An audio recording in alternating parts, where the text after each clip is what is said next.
Have you ever felt like a technological time traveler? Like you're kind of stuck between two completely different worlds? Well, today we're diving into this unique little microgeneration that feels exactly that, the Xennials.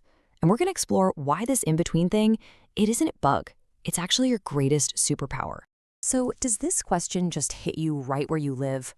Are you the one person in the family who can perfectly describe that clicky, whirring sound of a rotary phone, but you're also the go-to tech support everyone calls when the Wi-Fi goes down?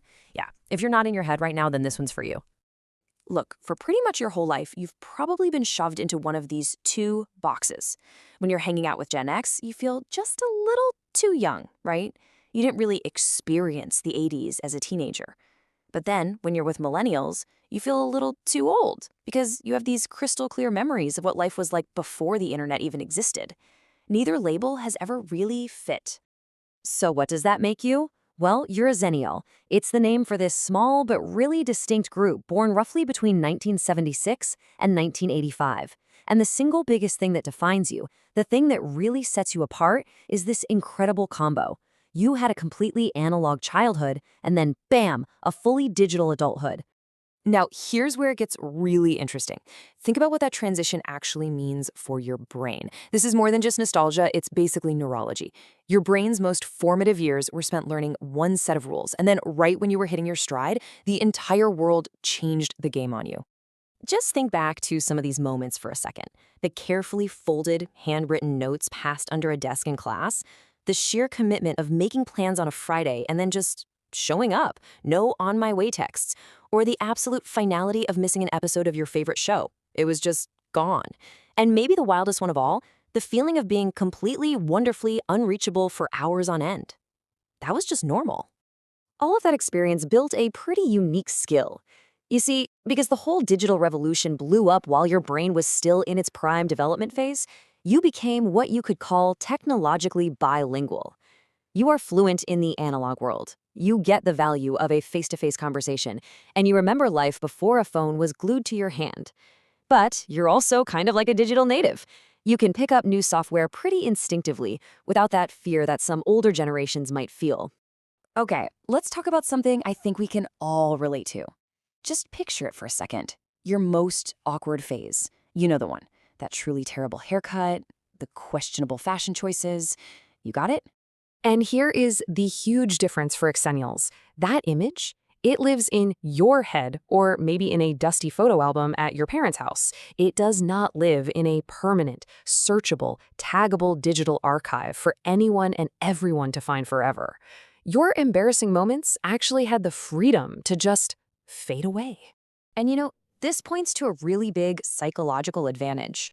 Our brains are literally designed for memory to be fluid, to edit things, to reinterpret them, and to let go of the stuff that just doesn't matter. Because your youth wasn't constantly documented and performed online, your sense of who you are had the space to grow and change without being chained to some old digital ghost. But being a Xennial isn't just about technology and memories. Oh no. There is also a very, very specific economic scar, and it can be summed up by this one year, 2008. This was a massive turning point for us.